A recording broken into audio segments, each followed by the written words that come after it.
안녕하세요. 튜터리 영어연구소의 튜터리 선생님입니다. 고등영어 내신 공부 비법에 대해서 시리즈물을 좀 만들려고 좀 마음을 먹었습니다. 첫 번째로 정한 게 실패자들하고 성공자들. 이게 이제 고등부 상담을 많이 하다 보면은 어머님들이 항상 하소연하는 것들이 좀 많아요. 뭐 실패자들 같은 경우에는 뭐라 그럽니까? 뭐 오래 안전에 있는데 뭐 점수는 안 나온다. 그리고 뭐 다니던 학원에서도 뭐 잘 공부했는데도 성적이 안 나온다. 뭐 이런 얘기를 많이 합니다. 근데 사실은 그 공부에서 성적이 안 나온 애들한테는 좀 공통점이 좀 있습니다. 또 공부에서 성적이 나오는 애들의 공통점도 있고요. 굉장히 단순한 건데 그 단순한 거를 하냐 안 하냐에 따라 가지고 성패가 좀 갈려요. 그래서 좀 이렇게 공통점을 좀 먼저 살펴보는 시간을 좀 가질게요. 이렇게 실패자들 같은 경우에는 중학교 때는 좀 성적이 우수한 애들이 많습니다. 중학교 우수자들이 많아요. 중학교 우수자가 갑자기 고등학교 하위권이 되는 경우가 많습니다. 하위권. 이런 경우에 좀 암담하죠. 이런 경우에 또 많이들 하는 행동들이 이 학원 저 학원 찾아다닙니다. 그리고 그렇게 메뚜기처럼 학원을 다니다가 고등학교 2학년이 되고 고3이 돼서 결국에는 좀 이런 말을 좀 쓰긴 하겠지만 굉장히 후진데 안 좋은 대학교를 좀 갑니다. 죄송합니다. 그 후진대라는 말이 좀 자극적이긴 한데 이렇게 자극적인 얘기를 해야지 애들이 좀 공부를 할 것 같아서 쓰는 거니까 조금 이해해 주세요. 그리고 얘네들이 공부하는 패턴을 보면은 일반 패턴이랑 똑같아요. 학원을 가던 뭐 혼자 공부하던 뭐 강의를 듣습니다. 강의를 듣는데 뭐 인강을 들을 수도 있고 학원에서 들을 수도 있고 그 다음에 뭔가 좀 끄적이는 노팅을 하긴 합니다. 그 다음에 뭐 문제집 프린트를 뽑아 가지고 문제풀이도 좀 많이 해요. 근데 성적은 안 나옵니다. 자, 이렇게 반복을 하다 보면은 좀 자신감도 많이 좀 상실되고 공부할 의욕이 좀 생기지 않죠. 근데 여기 강의 듣고 노팅하고 문제풀이 많이 하는 과정에서 사실은 빠져있는 게 있어요. 그 빠져있는 부분을 안 하기 때문에 성적이 안 나오는 거예요. 그 빠져있는 부분이 뭐 같아요? 사실 성적 안 나온 학생들은 알고 있어요. 알고 있지만 안 합니다. 시키는 대로. 그러면 성공한 애들은 뭘 할까요? 내신에서 성공한 애들 보면은 중학교 우수자한 애들도 있고 안 그런 애들도 있습니다. 결국 뭐냐면은 얘들은 공부하는 방법 자체가 좀 다릅니다. 다르다니까 좀 뭐 굉장히 뭔가 비법이 있는 듯한 느낌이 좀 듭니다. 그러니까 뭐 고등영어 내신 공부 비법이라고 할 수도 있겠죠.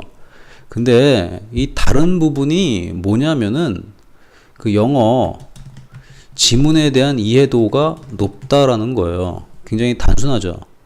영어 지문에 대한 이해도가 높다. 굉장히 단순한 내용입니다. 영어 지문 이해도가 높기 때문에 성적이 잘 나옵니다.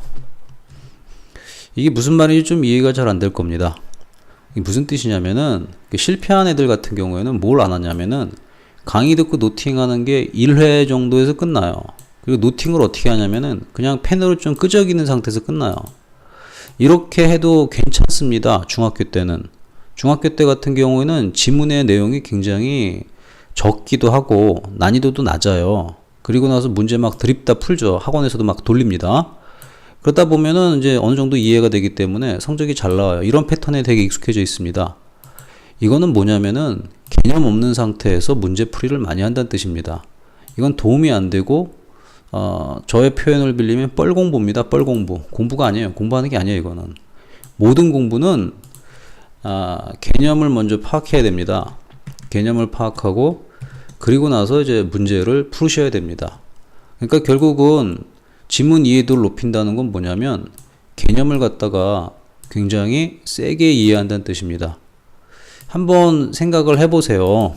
뭘 생각하냐면은 교과서 읽고 해석하는 애가 100명 중 몇 명이 될 것 같아요. 학교 시험 보니까 대강한다 하지 않겠어요? 한 100명에서 한 90명 이상은 될 거라고 봐요. 그러면 강의 한 번 듣고 노팅하는 거는 100명 중에서 90명 90명 정도 비율이 들어가는 거니까 그다지 성적이 상위권이 아니에요. 그 다음에 문제 많이 풀 때 어떻게 해요? 문제 풀고 답 맞추고 뭐 피드백하는 제스처 같은 거 많이 취하잖아요. 그리고 공부했다는 포만감만 있지 사실 머릿속에는 없잖아요. 그런 애들이 또 몇 명 되겠어요? 아마 100명 중에 한 70명 될 겁니다. 그나마 애들 하는 거. 그런데 영어 지문 하나를 보더라도 주어도 따져보고 동사도 따져보고 문법도 따져보고 그리고 한 지문 읽은 다음에 문맥까지 따져보고 이런 과정을 하는 애들은 몇 명이나 될까요? 선생님이 생각할 때는 100명 중에 30명 정도도 안 될 것 같습니다. 그러면 지금 한 내용대로만 공부를 한다 그래도 100명 중 30위권 안에 들어갑니다. 상당히 성적이 쑥쑥 올라가죠? 그런데 이 과정을 할 때 여러분들이 안 하게 되는 이유가 뇌를 사용해야 돼요, 뇌를. 뇌 사용을 해야 되는데 이렇게 편하게 공부하다 보면은 뇌를 사용하지 않습니다. 그러니까 뇌가 어떻게 해요? 뇌 기능이 막 저하가 되는 거죠. 뇌 사용을 하다 보니까 어떻게 돼요? 뇌가 아프고 뭐 고통스러운 것 같고 뭐 이런 느낌도 좀 들지만 지문 이해도가 올라갑니다. 그래서 이 아이들은 성적이 나올 수밖에 없습니다. 그러면 이제 공부를 갖다가 하는 방법부터가 그 개념을 갖다가 빡세게 그리고 그 개념을 갖다가 뇌로만 익히는 것이 아니라 손으로도 익혀야 됩니다. 왜 익혀야 되냐? 서술형을 쓰는 거는 손으로 쓰거든요. 타이핑 안 찍잖아. 다 손 사용한다는 뜻은 뭐냐면은 결국 펜을 써야 된다는 얘기입니다. 이거를 요즘 애들이 정말 안 하죠. 그냥 키보드만 눌러보고 펜으로 찍찍 답안지나 체킹하고 그러니 영어 지문 이해도가 안 올라가는 겁니다.